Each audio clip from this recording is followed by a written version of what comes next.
Buenos dias, señores y señores, and welcome to another edition of the SoccerSanchez podcast. As always, I'm joined by D-Lord the Don, sporting his AC Milan t-shirt today. And I've got here the secret millionaire, Stewie Sanchez. How are you today, Stuart? Yeah, all good, thanks. All good. Ready to talk about this week's controversy. Just before we came to start the podcast, had a little chat about the ongoings of the football world this weekend, particularly in the Premier League. As you guys can see, of course, on the screen, today's subject is VAR and is VAR fit for purpose, but more so the discussion around handball and the interpretation of the rule. It's been a very eventful weekend, as I've said. Let me just quickly run down through the scores that we've had so far. So yesterday, Saturday, 26th of September, Brighton 2, Manchester United 3, Crystal Palace 1, Everton 2, West Bromwich Albion 3, Chelsea 3, Burnley 0, Southampton 1, and then today we've had Sheffield United 0, Leeds United 1, Tottenham Hotspur 1, Newcastle United 1, Manchester City 2, Leicester City 5, and the match that just finished before we started recording, West Ham United 3, Wolverhampton Wanderers 0. So, yeah, 4-0. So let's say again. 4-0. 4-0. There you go. Yeah. There you go. Interesting weekend. Interesting. Yeah, so good it just keeps on going when you think it's finished. Amazing weekend of football, not just for the scoreline. I mean, in particular, that Leicester City 5, Man City 2 game. Crazy result that. But more so for the decisions and for what happened. Me personally, in particular, watching the Brighton versus Manchester United game now, the handball rule and VAR have always been going hand in hand with controversial decisions. Everyone always has a different opinion on it, regardless of how the rule is written. There is always different interpretations as to how referees will apply that rule. And I think yesterday proved how crazy it can get. So Brighton took the lead after 40 minutes through Maupai for a penalty. Your favourite player there, Stuart? Maupay. Lewis Dunk on goal, 43 minutes. Marcus Rashford with a brilliant little goal on the 55th minute to put Man United 2-1 up. Then Solly March on the 94th minute, which everyone thought a well-deserved point. To be honest, I thought Brighton deserved the win, but a point was good enough. Good enough at the time. Obviously, 94th minute, last-minute equaliser. And lo and behold, Manchester United, Pinaldo steps up to score in the 90th, plus 10 minutes, apparently. Yeah. So the 100th minute of the game, crazy stuff going on there. And in particular, for the decision to award that penalty because of a Harry Maguire header bounced off the arm of Neil Maupay. Yeah, whatever. Which, I mean, I think three of us will agree it was a handball. But the thing that got me was the fact that the referee had blown for full time and then went ahead to consult the VAR and change the decision. Now, as far as I'm aware, there's supposed to be a VAR warning prior to any decision being taken. The first thing the referee did when the ball was cleared was blow 3 times. My understanding of VAR, video assistant referee, is that they get involved if there is a clear and obvious error. That touch was so faint, the referee could be mistaken to have not awarded it, which is what happened. He didn't award it, and then he blew for full time. So, in terms of protocol, it wasn't followed. He had to blow once to call the VAR, make the decision, etc. Now, I know this happened people keep mentioning a game in Germany, but in that instance, it was half time, so there's still a game to play. Yeah, that's different. Yeah. This for me is very different in the sense that the game was over, the game was finished. He called it. What if the managers would have shaken hands and people started walking off? You know, there is a protocol to it, and surely that has to be followed. I mean, Dilo, what was your thoughts when you were watching this game and how it unfolded in the end? I'm not gonna lie, I was shocked. I mean, it was a great game. It was a great game. Like Brighton really, really. I mean, we've seen it from the start of the season how they played against us. Like they're a very cohesive unit, very attacking. You know, with key players like Lamptey, Trossard, you know, and Maupay as well. You know, very, very dangerous players. And you could see that it feels like they've been together for quite a long time, you know. And obviously, Manchester United, you know, had a long break.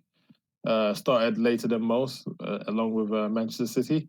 So then they haven't really got into their rhythm. So to see Brighton really, really outplay them was very impressive. And how unlucky were they for Trossard to kind of hit the post like 4 times in the game? Like, that's crazy. It's ridiculous. Like, literally, the score could have been 5-3 or something ridiculous, you know. But I mean, luck was on Manchester United side, you know, and Rashford scored a great goal, you know, a really good goal. And I think that kind of even then, it still didn't hamper Brighton. They still kept going into the like you said, 94th minute. 94th minute. They went to the very, very end. Well, not the very end. Yeah. But yeah. Exactly, and then they get the equalizer, a well-deserved equalizer. I felt, you know, they should have won the game, but a point was well-deserved. And then the unthinkable happened, where, you know, we're deep into stoppage time, past the awarded time. United have a corner, and the corner goes in. You know, there's a little melee in the box, and the referee blows the whistle to end the game. As far as I'm concerned, that's it. You know, I see a lot of people, a lot of the players ran to the ref, you know, hounding the ref to, that there was an incident that happened, and apparently it was a handball by one of the Brighton players, and the referee kind of, you know, just said, okay, it's like he said, okay, I'll check it out, you know, but you've blown the whistle, you know, the game is over. Whatever happened, happened. But then he goes back and checks it and then sees that there's like a faint handball by Neil Maupay, and then goes over to the monitor and says, okay, yes, I'm going to give a penalty. I'm sorry, like, I don't know how you guys felt about that. But to me, that was an absolutely crazy decision. And I will be very shocked if Brighton don't, you know, make a whole heap of noise to the FA in regards to what's the rule in that situation. Like, whatever the rule is needs to be followed. And this is what we definitely need to speak about today on the pod. Like, what is the rule? Because that is exactly what needs to be followed. If the referee has blown his whistle, there shouldn't be whatever happens. It doesn't matter. You know, if a player like takes a corner kick and the ball's in the air and the referee blows the whistle and somebody actually heads it into the net, is that goal standing, or the game's done? The referee's already blown the whistle. There's nothing you can do.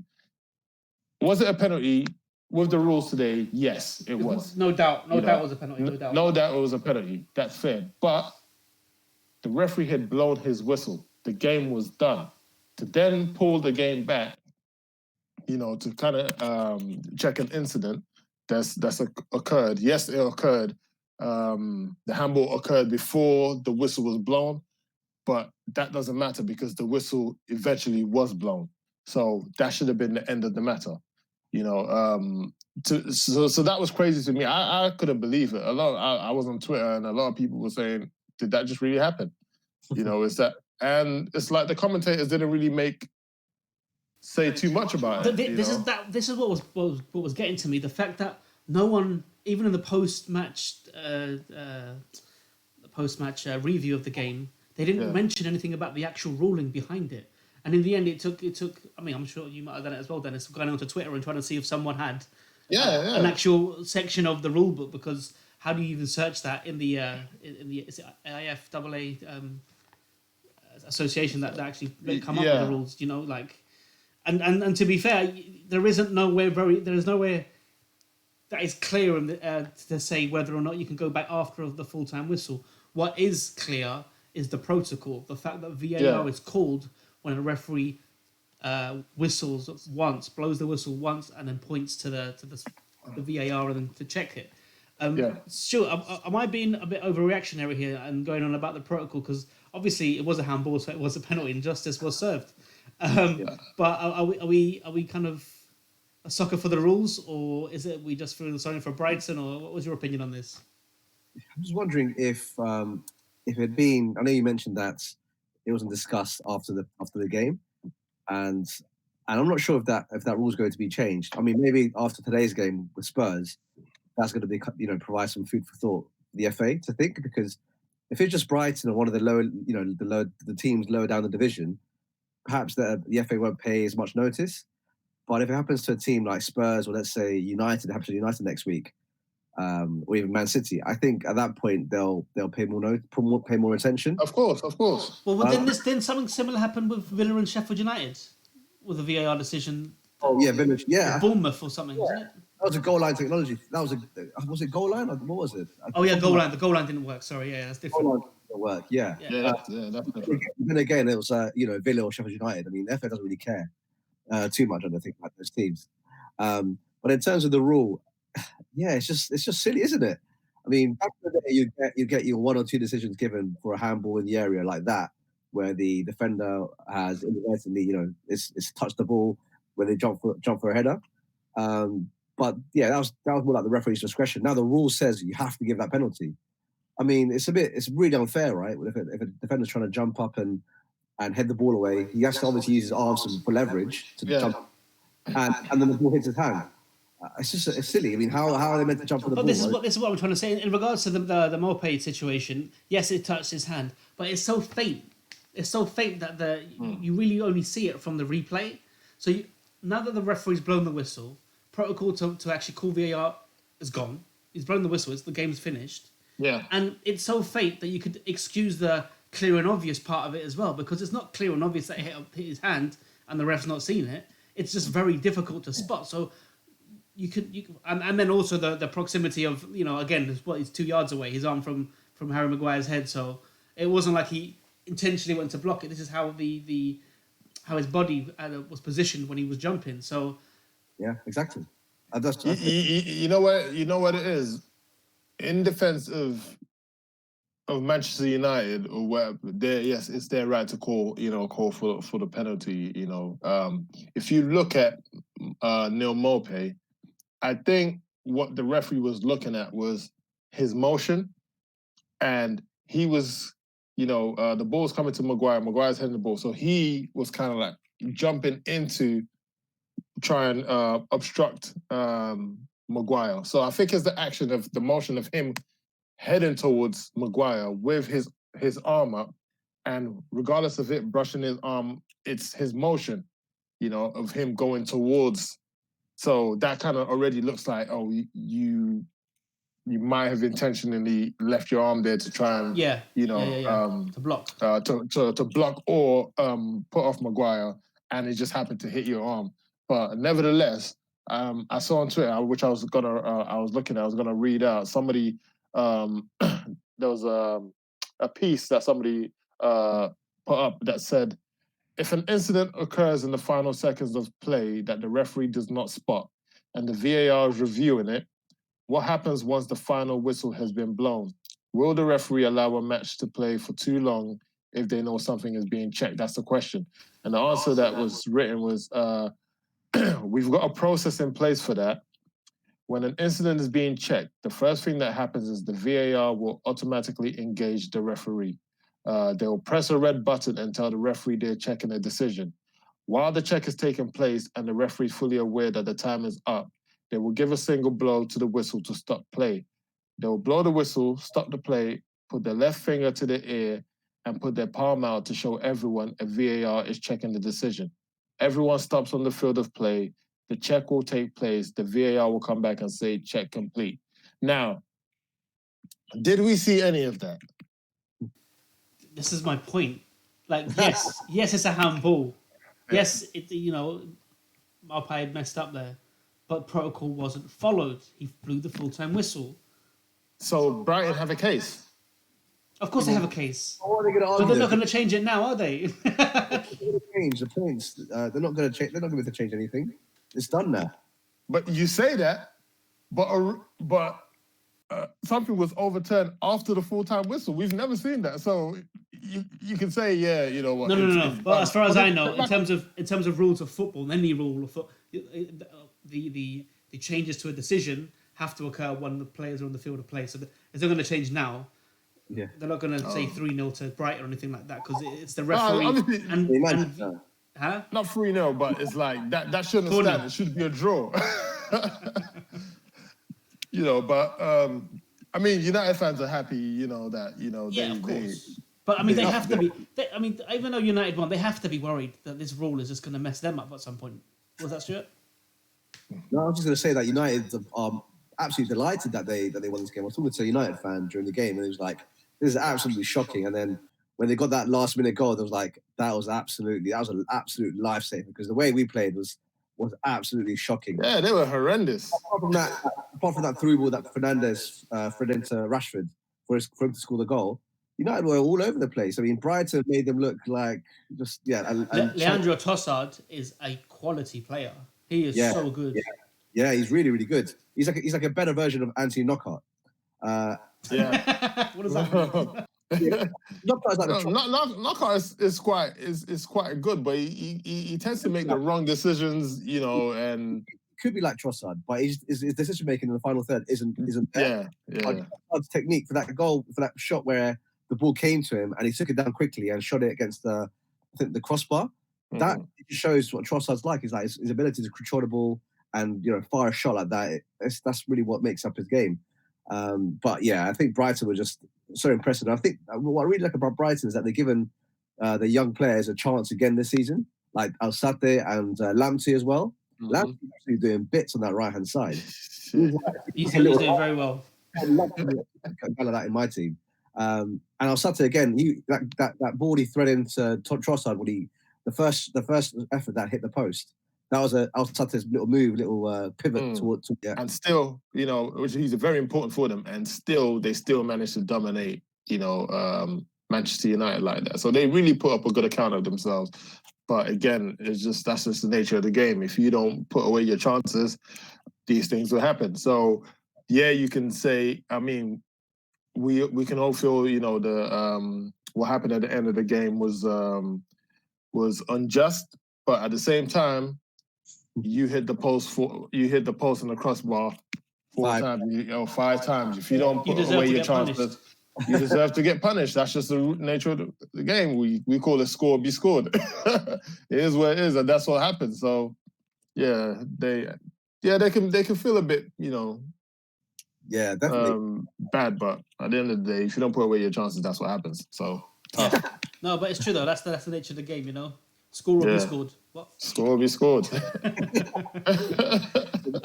So that was that game, and in particular, a shout out as well to Solly March, who I thought was spectacular as well. And not just that game, but this season in general so far. The couple of games I've seen him play, he's done very, very well. So there was that, and then lo and behold, we had a close to a shocking result at the Hawthorns. D-Lord's Chelsea 3-0 down after 27 minutes. 3-0. Title contenders, yeah? But he showed a lot of character and he came back to 3-3, eh? So Callum Robinson, the deadly striker that he is, goals in the 4th and the 25th minute. No thanks to Thiago Silva. We'll get back to him in a second. Carl Bartley as well on the 27th minute put West Brom 3-0 up. Second half, Chelsea played much better. Mount on 55 minutes. Callum Hudson-Odoi shouting up the haters on the 70th minute. And Tammy Tapin Abraham on the 94th minute. To be fair to Chelsea, much better second half. To be fair, he probably should have won it just based on that second half. But what happened in the first half? I mean, Thiago Silva, it's just unlucky. Things like that happen in football. It just happened to be his debut. Begin the memes. But wow, what happened there? Everyone thought, Caballero in goal. Kepa's gone. Clean sheet. Hey, And then 3-0 down. What was your assessment on it, D-Lord? One name, Marcus Alonso. That's two names, but go on. Yeah. Well, yeah. Marcus Alonso, I put everything on him in that first half because we dominated the game. If you watch the first half, even though they scored the 3, like, we were in control of that game. And we were playing very good football. We missed a few chances. I think Tammy had a chance he should have put away. Werner had a chance he should have put away. Again, if you don't put these chances away, you know what happens. Score, be scored. The rule always applies. But we were playing well, but it's like every time the ball kept coming to Marcus Alonso, he kept slowing the play. Like he was very tepid, very lethargic, making wrong passes. And we kind of got a bit lucky with, the few mistakes he made very earlier on. And I'm thinking, okay, well, this shouldn't matter because we're actually playing well. And then out of nowhere, I think West Brom was across the ball, crossfield, and then he kind of just lazily just headers it back into the path of a West Brom player and catches everyone off guard. And within a split second, bang, we're 1-0 down.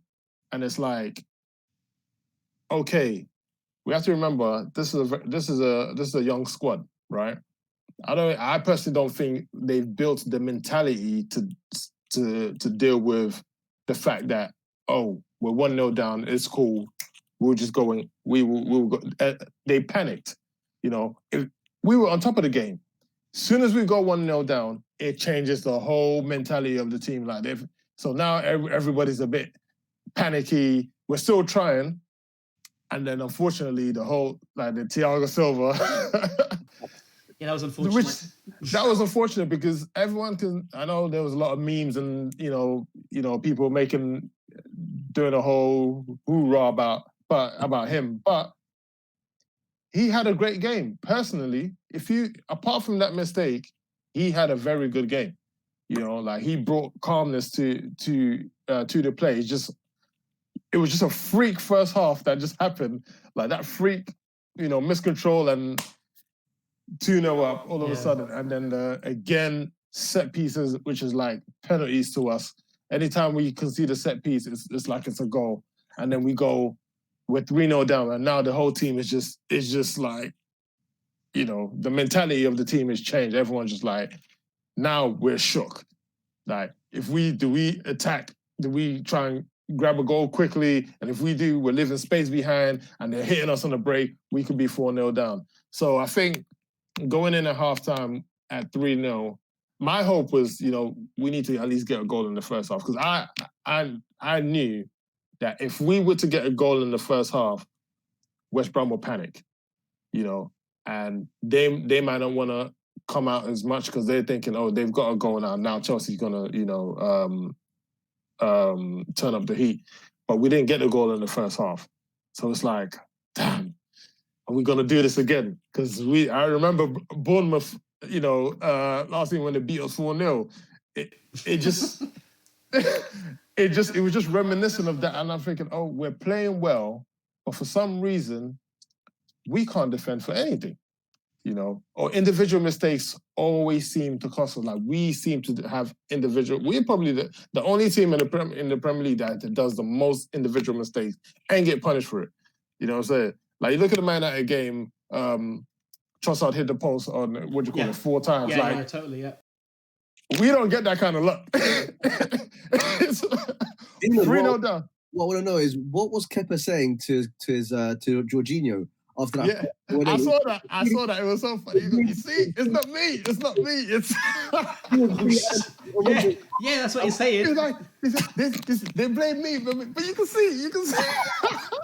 I was wondering, what is he arguing about? I mean, as if he could have done anything better.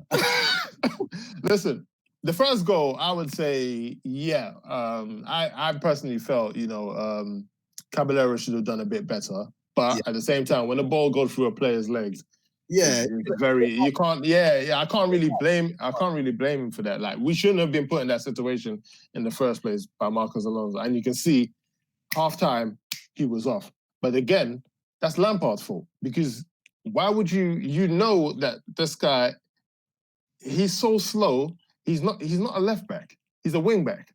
You know, he's not a left back at all. When I saw the centre back of West Brom outpacing him on the wing, I just shook my head like, if he stays on the pitch, we're done for. You know, so credit to Lampard for making the changes in the second half, but he should never have been on the pitch. I personally think if he wasn't on the pitch, it would have been a completely different story. Like Emerson should have started, or Aspilicueta. I was going to say, a lot of Chelsea fans I'm seeing on Twitter want Emerson to kind of start on that left-back position. He's right-footed, though, isn't he? Who, Emerson? No, Emerson's left-footed. Is he? Okay. Kennedy's gone now, isn't he? Yeah, Kennedy's not even a left-back. Like, Mourinho just kept playing him there, as he was doing with every other player. Classic Mourinho. Classic Mourinho, trying to change somebody that play somebody where they're not meant to be. And Lampard is kind of like doing the same thing as well, but we'll get to that. Stuart, one of the controversies, I say in inverted commas here, in that game was in the lead up to the Tammy Abraham's equaliser. There was an apparent handball from Kai Havertz. What did you think of the incident, and what do you think Chelsea need to do to kind of improve on their defensive troubles? They have brought in Edouard Mendy, new goalkeeper, to hopefully start, I presume, as soon as possible, probably next week. But what are your thoughts on Chelsea so far this season? Yeah, well, in terms of that mistake by Silva, I mean, I think he's going to have to be more aware of how in England, in the Premier League, teams are, really into this game pressing style. So his awareness is going to have to be switched on 24/7. Not 24/7, but obviously throughout those 90 minutes in the game, because in Ligue 1 he might have been able to get away with. I have not watched Ligue 1, almost none of it for the last few seasons, but I'm sure that the teams that don't press as much as they do in the UK. Yeah, and obviously against PSG they drop back a lot. So yeah, exactly. So I think he's have to be aware of that in England teams are right at you as soon as the ball is played out from the back. So as long as he learns that lesson quickly, then I think Chelsea will be okay defensively. Because I think as Dilo mentioned, he had a great game. Regardless of that incident, he had a good game. So they've got something to build on from. And if they can fix up that left back position, then they should be okay. In terms of the keeper, yeah, I mean, I think Kepa's day is a number. I don't know what's going to happen to him now. But I've not heard any rumors regarding him going out on loan. But I heard that somebody put in a loan bid. I think it's Roma, but yeah, we'll see what happens. Yeah. We discussed last week. That's the only way he's going to be able to leave, I reckon, on loan, because no one's going to want to pay that £70 million, and Chelsea don't want to exactly take a huge loss on that fee. But apart from that, I'm wondering, in terms of their midfield, why is Mason Mount playing on the right hand side? I mean, wasn't he playing through the middle last season? Can't they perhaps get an actual winger on that position? I don't see Mason Mount as a right winger. So if they can play him more through the middle, I think that's where his position is, and that's where he was effective last season. So I think that's where he should be played by Lampard, and that's where he took effect of the game in the second half. And this is the thing that I don't know if you follow Chelsea Twitter. There's a whole split camp between pro Mason Mount and people who are against Mason Mount. And it's not that I'm against Mason. I love him as a player. Like he's such a quality player. But what really gets on my nerves is how Lampard always plays him out of position when we've got a natural winger that can play on the left. But against who is Liverpool, he played Mason Mount on the left. Like, why? Mason Mount is a number 8. You play him as a number 8, you get the best out of him, and then you're playing him on the wing. And then yesterday, he played him on the right. The thing with Mount, you could play him anywhere. He will do a job, But I'm an advocate of playing players in their best positions. You had Callum Hudson-Odoi on the bench, and whenever he brings on Callum Hudson-Odoi, he always plays him on the right. And what are you doing? He's more effective on the left-hand side. Play him there. And you saw what happened when he moved to the left-hand side. We get equalizer. So Lampard needs to fix up on his tactics, man, because I think, sometimes he tinkers too much. He tries to overthink things, and it's not really helping the team. Like, we are probably the only team that has chopped and changed the back line more than any other team. We haven't really got a set every defender. game, innit? It's different for Every back four. game. Do you see that? Do you see some of Mourinho's tactics rubbing off on Lampard? I see some of that. Like, I see, some of the tactics Mourinho does, and some of the way he kind of treats certain players. Mourinho, for example, if there's a really skillful player, what Mourinho like to do is kind of like break that player down and then rebuild them back up. If you look at over the years with Shaw Wright Phillips, Joe Cole, who else was there? Like with Kevin De Bruyne, Mo Salah, like these kind of players, he does that. And I can see Lampard easy. Yeah, exactly, Lukaku. So I can kind of see Lampard kind of like doing the same thing with Callum Hudson-Odoi. Like, he should have been playing more games than he's played. And whenever he plays them, or sometimes he doesn't even come on. And he's like, oh, he needs to work harder in training and blah, blah, blah, blah. What do you mean? Like, if Callum was the first player to come back from early to Cobham, to kind of, get fitness to show that, I'm ready. Like, you can't tell me he's not training hard enough. And then when he plays him, you're playing him on the right, and then you're playing Mason Mount. So it's kind of turned some of the fan base against Mason Mount, because it's like, oh, you're his pet, because you're always gonna play, but you're not playing him in his proper position. You're moving everybody around, and you're just fitting Mount wherever you can fit, and it's affecting the whole team. So you saw Callum actually, even when he came on, he was playing on the right. Callum had to actually himself go to the left. To the left, I noticed that. And then you saw the difference. And it's like, why do you have to wait for that to happen? So I see him, he needs to really sort out, what he's doing with the tactics, because this can't run. Because if it keeps going on, no matter who you bring in, it's going to be an issue. He did the same with Pulisic when Pulisic came. He was on the bench for quite a long time. And then he was playing him on the right, again, out of position, until Pulisic went to the left and boom, turned into a sick player. So I think tactically, Lampard is going to have to do a lot of growing up, because you kind of see a lot of teams are exploiting the fact that, he kind of overdoes things. What do you think it is about? What is it exactly with Hudson-Odoi that he's not the first teamer? Is it he doesn't play well regularly, or is it the fact that he hasn't committed his did he sign a new contract yet? He signed a new contract. I thought so. But why is this talk about him leaving always coming up, even after he signed a new contract? Because it's like, ever since he's come back from that injury, I get it. When he came back from the injury, you can't rush these players. Like, you saw what happened last season with K.I.N.E.T.I.K. K.I.N.E.T.I.K played. I don't even think K.I.N.E.T.I.K played up to 20 games last season, because each time he kept coming back, they kept rushing him, and he kept breaking down and getting injured again. And I think he didn't want to do that with Callum, because Callum came from a serious injuries, like as Loftus-Cheek as well, with the ACLs. But it got to the point that he was fit again. And my issue is that, a player like that, even if you're not going to start him, he's got to come on the last 15 minutes, last 20 minutes, last 15 minutes on the left-hand side. Play him where he's strong, where he goes at the defenders, and he can, because when he plays, he can get either a goal or an assist. And there's times where we've cried out for that, and he's just on the bench. And then each time people ask him, oh, Callum knows, he's got to work hard and blah, blah, blah. But you say that, but there are a lot of players playing in the team that have been abysmal. So it shows that he's got favoritism. So obviously, if someone like Callum is not playing games, the rumors are going to kick up again and say, you know what, it might be best for him to either go out on loan or actually, go to another team where people are going to value him. And there was talks of Bayern Munich actually trying to come back again for him. But again, yesterday you saw what happened when you play him on the stronger side, what he gives you.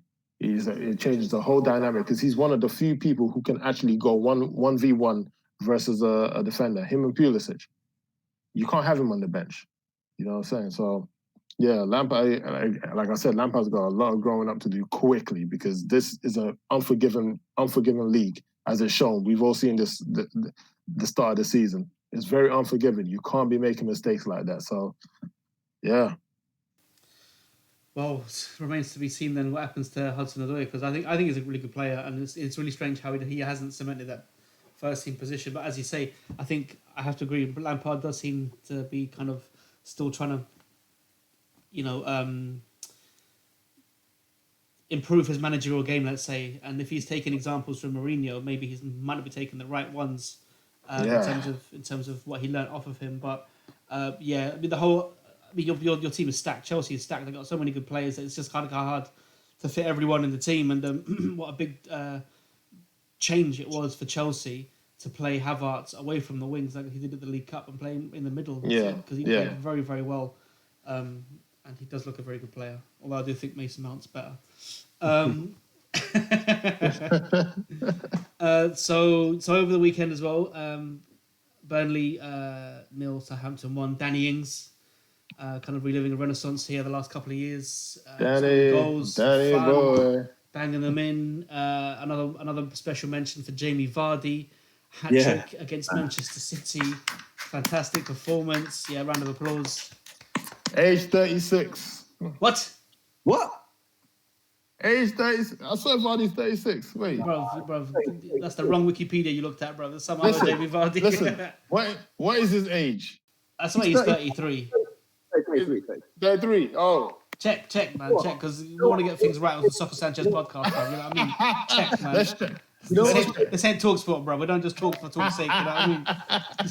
You know what's good about that game? Jamie Vardy had 21 touches that whole game, and he scored 3 goals. And he was amazing again, running the channels, and it's crazy how much running he's got in him. And at age 33, it shows him 33. he must take care of himself so much outside of the pitch. Well, I mean, he has to have, because like you said, the way he's blowing down up and down them channels, and the speed doesn't seem to have left him. He knows how to finish a ball. That little flick back that he did for that was the second one. I think it was the second one. I think so, yeah. Yeah, of course, because the other 2 were penalties. Yeah, so that little flick back was just amazing. So, yeah, Jamie Vardy, fantastic player. Do you think he'll win the Golden Boot this year, Stuart? Or Harry Kane? Nah, Harry Kane will be out for like another month or 2 months. Next week you'll have an injury. And Son's out, but we'll get into that in a minute. But what do you think of Jamie Vardy, and or can Danny Ings even win the Golden Boot? Well, you never know. I mean, last season, after lockdown, Ings, he got close. He got close last season, didn't he? Ings or Vardy? Yeah, Ings. Yeah, what, like 17, 18 goals? Yeah, something like that. I think, about 17, 18 goals. Yeah, so, I mean, Southampton, I mean, they'll have a shock defeat, like 5. How much did they lose to Spurs by? Like 5-0? 4-1, was it?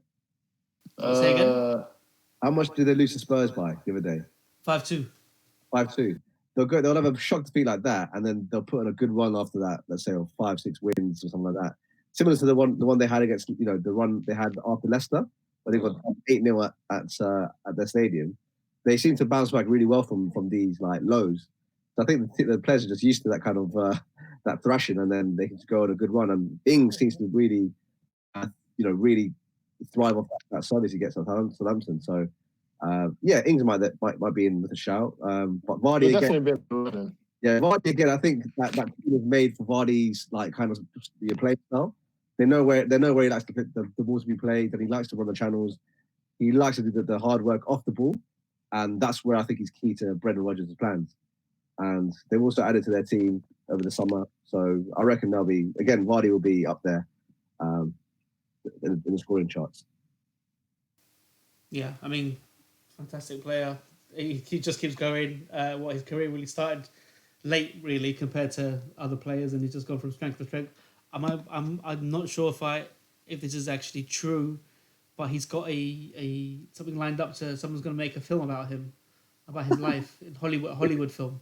So that'll be interesting. I heard about that. Yeah, I'm not sure if they're doing it when he retires or they're making it now, but yeah, there's going to be a film about him, which should be very interesting. Brian, are you going to play with Brian? Say again. Play him, Brian. Huh? You should play him as a You know, it should be the actor in the film. What I should Yeah. play? What, like a Latino Vardy? Yeah. On the wing. Jaime Vardy. Jaime. Jaime Vardy, bro.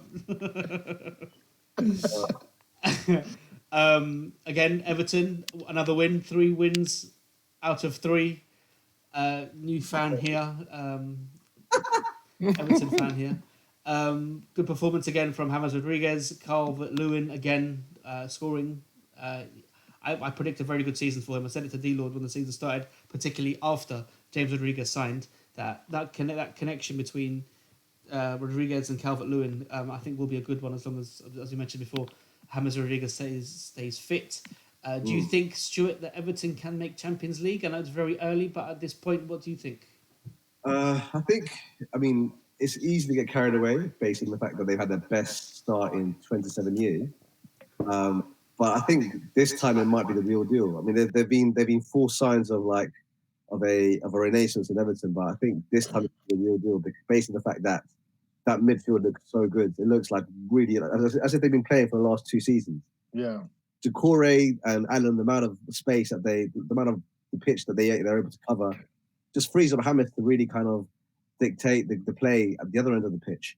And he's not even having to run that much. All he does is just kind of make the game look so easy when it comes to he pops in the right spots. He knows where to pass the ball, and it's just those kind of pre-assists are going to be key. I think he knows where to play the ball into the left back and right backs. That connection he's got with Dina on the left back position seems to be really crucial as well. And I think his delivery from set pieces is going to be so crucial to the likes of Jerry Mina, Calvert-Lewin when it comes to delivering the ball.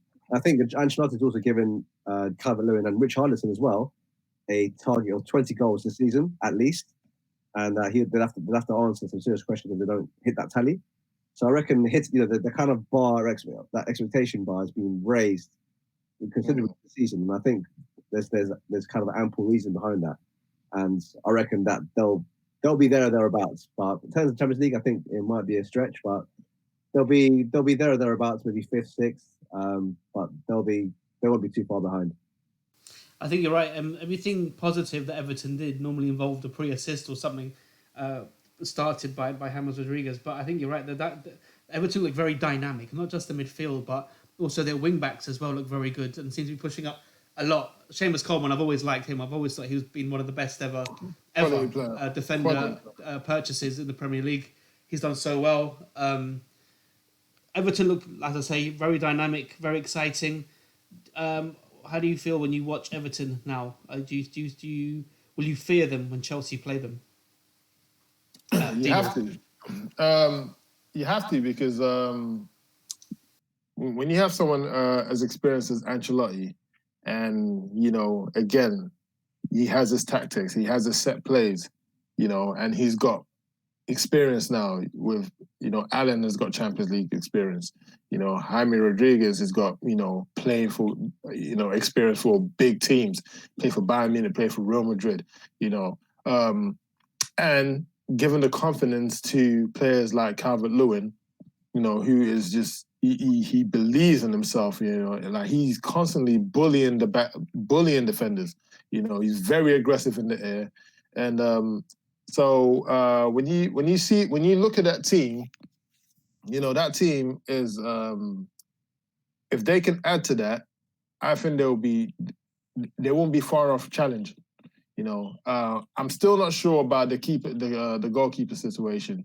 Yeah. I think Pickford is, I feel if they need to get to the next level, they have to get somebody else apart from in goal, and I'm not too sure, but Ancelotti might be looking at that, going forward. That if Everton need to go to the next level, is Pickford really the answer? Yes, it's England's number 1, so he's just sticking with him for now. But I think if he really wants to challenge, they're probably going to have to look into getting another goalkeeper and possibly another centre back. But as far as the team overall, I think this team, mid-season, they're going to get so much confidence, and they're just going to be, they're going to get a lot of points this season, I feel.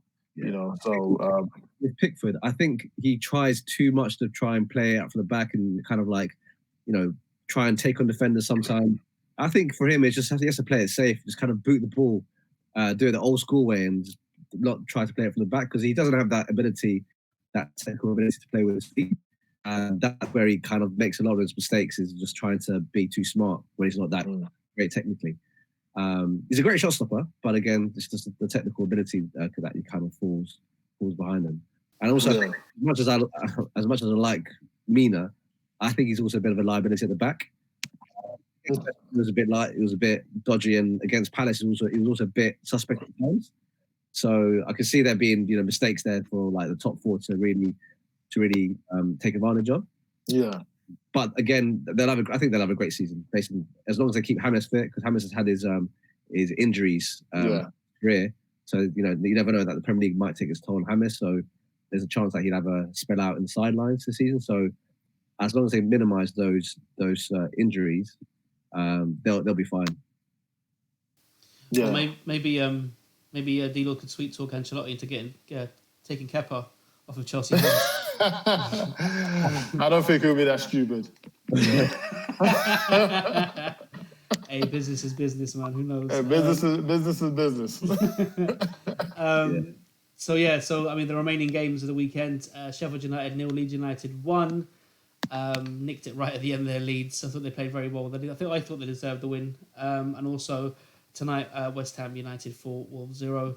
And the last controversy of the weekend has to be what happened at the Spurs game. Spurs were all over Newcastle. They should have scored at least 2 goals, minimum 2 goals. They were all over them, had the opportunities in the first half. Second half, not so much, but they still were in control of the game. And Ndombele looking brilliant again. He made his little cameo performance, or full 90 minutes actually, in the Europa League on Thursday. Came off the bench today, did fantastic, changed the rhythm of the team. Brilliant player. Really good player, very inventive. It's only a matter of time before he actually begins to shine in the Premier League. But lo and behold, typical Tottenham, into injury time. VAR was called for a handball. VAR decision was no handball. Minute later, same thing happened again. This time, ball crossed in, Andy Carroll with a header. Dyer's not even facing Andy Carroll. His back is where the play is. Ball hits him, back of the arm. VAR, penalty. It was a crazy decision. I think this is kind of something that everyone is agreeing on. All the post-match reaction to that is that it should never have been a penalty. I mean, what is he supposed to do? Not just the fact that the rules they're trying to adhere to the rules in the sense that, if it blocks the ball with the arm, then it's a handball. But the fact that I mentioned earlier, the proximity, the fact that it was so close from Andy Carroll's contact to hitting Dyer's arm, it's almost impossible to do anything. And there's going to be a point, I think, that the players are going to be skillful enough to kind of flick the ball towards player arms, player hands, and try and get decisions. What did you think of the decision, D-Lord? Were you as shocked as I was? Because I thought that was an absolute disgrace. As much as I dislike Tottenham, I thought that was a disgraceful decision. Like, he literally has his back turned to him. Like, what can he do? He's not even looking at he's not even looking at him. He's just jumped and he's headed the ball to the back. I don't even think it's even the back of his arm, more like the back of his shoulder, and you get a penalty. You get a penalty for that at the last. Again, it keeps occurring at the last minute of the game. Even Steve Bruce disagreed with the decision. You see what I'm saying? It's like everyone. At least he's honest about it, but he's obviously gonna come out and say that, because he knows that they just rubbed Tottenham of 3 points. But again, like, we can talk about the penalty decision. We know that this new law is causing a lot of headache for everyone. Nobody likes it. It needs to be reviewed. And will it change? I don't see it changing. Personally, I think they're just going to have to carry on because it's already affected certain teams. You can't then change it midway when it's already affected, a lot of teams. So you're just going to have to, it has to be reviewed at the end of the season and say, okay, is this what we're going to carry on with, but back to the game. That's probably the strongest argument, I think, behind not changing the rule. It's just that It's to kind of let it level out for the other teams. It has to. There's going to be more of these controversies for all the teams throughout the season. So yeah, it'll be hard to change it at such an early stage. Yeah, you can't change it. You can't change it now. You know, it is what it is. What's gonna happen. A lot of teams are gonna be angry. A lot of teams are gonna be upset when these decisions go against them. But it is what it is because it has to level out. We can't change it mid-season. It can't be one rule for one and another for other team. But again, back to the game. The rules: score be scored. Tottenham were completely dominated the game, completely in charge. They should have gone, 2-3, 4-0 up even. I have to give a shout out to Newcastle's keeper, Darlow. He was excellent performance. Excellent. I kept saying, I thought it was the Bravka. I didn't look at the lineup. I was just playing. I was like, oh, this guy looks a bit different. I keep hearing Darlow. I was like, oh, and he kept making save after save after save. And I'm like, no, this guy, I don't know if is he the third choice, the second choice keeper. I don't know where he's come from, but he was very commanding, very, very commanding. And the saves he was pulling, I think Tottenham felt, we probably will get another one, but he just kept denying. Like he should have been man of the match. I don't know who was man of the match, but I would have definitely given him man of the match because he earned Newcastle at that point. Again, Carl Darlow's been at Newcastle for the last, I think, 3-4 years. They signed him from Forest, and he was like the best keeper in the Championship back then. And he's had to bide his time for a long time now at Newcastle. So I mean, I've always even in the Championship I thought he was a top class goalkeeper, but then I wasn't too sure if he'd be able to make the step up to the Premier League. Mm-hmm. But if he puts in the performances like that today, then he might even cement this first team spot. Is he English? I think so. Yeah. Okay, that's possibly another headache for Gary Southgate to look at. Well, I mean, we can't really base off of one game, but from what I've seen, there's certain things I look out for a keeper, and I see how commanding he was, and even under pressure, he just kept making those saves. So we'll keep an eye out for him, and then see how he does during the season. But for him, this game, definitely man of the match. He earned him that point. I love the fact as well that Jan Vertonghen tweeted out after the game as well. Obviously, Jan Vertonghen doesn't play for Benfica now, so obviously has no ties to the FA. Tweeted out today, the FA needs to start asking themselves some serious questions. Absolutely shocking decisions, and they are hiding behind the referees. So obviously, Vertonghen's getting brave now that he's not with not playing in English football. No fine coming his way. Speak up, Jan. Speak up. Let them know. Before we go, quick words, D-Lord, for the League Cup game on Tuesday. Massive clash between Tottenham and Chelsea. Obviously, Tottenham going to win. What are your thoughts, D-Lord? Well, I think we probably would. I think we might win it. The reason I say that is Spurs have to play about how many, three or four games. So we play, what's today, Sunday? We play on Tuesday and we play again on Thursday. Exactly. So there's going to be a lot of rotating. He has to rotate players. So I think that might fall in our favour. So I think we might get the win. Yeah, it's a bit rubbish that game every 2 days. Is Son injured? I'm not too sure. Was he injured or was he just rested? From what I've heard, Son's got a hamstring, so it's probably at least minimum 4 weeks. So Bale can't come quick enough. Damn. Story of our lives since the Champions League final, just injury after injury. You guys watched the Amazon documentary? Nah. I've seen clips. It's that casualty, just with footballers. So, yeah, it's pretty bad, and it's getting worse this season. So, fingers crossed, it doesn't go to pot. Say again. It's down to the training. Why are they getting so injured so much? I think Pochettino just ran them ragged. Watch it. This is going to happen to Leeds at the end of next season. Watch, they're going to be just getting injured because of that Bielsa training. Pochettino knows exactly what he's done to that team, and that's why he left. Anyway, if you guys do get a chance to watch the documentary, you should watch it. It's really good. So anyway, yeah, thank you guys again as always for joining me. I'm sure this won't be the last time we'll talk about VAR. Yeah, it's just mad how football's going. I've always been an advocate for VAR. I've got my thoughts on how it should be implemented. We'll talk about that on another podcast. But at the moment, the way it's being used is not fit for purpose. Anyway, I'm sure one day we'll get a handball that shouldn't be a handball. Anyway, boys, thank you again as always. You listening and watching the video, thank you so much for sticking till the end of the video. Please like, subscribe, and comment to join in the discussion. And go to the website SoccerSanchez.com and show your support. And let me know what you think of the new logo. It's a new design. Let me know if you like it. Anyway, thank you so much for listening, watching, and all that stuff. Have a good one. Take care. Adios. Bye-bye. It's been emotional. Nice one.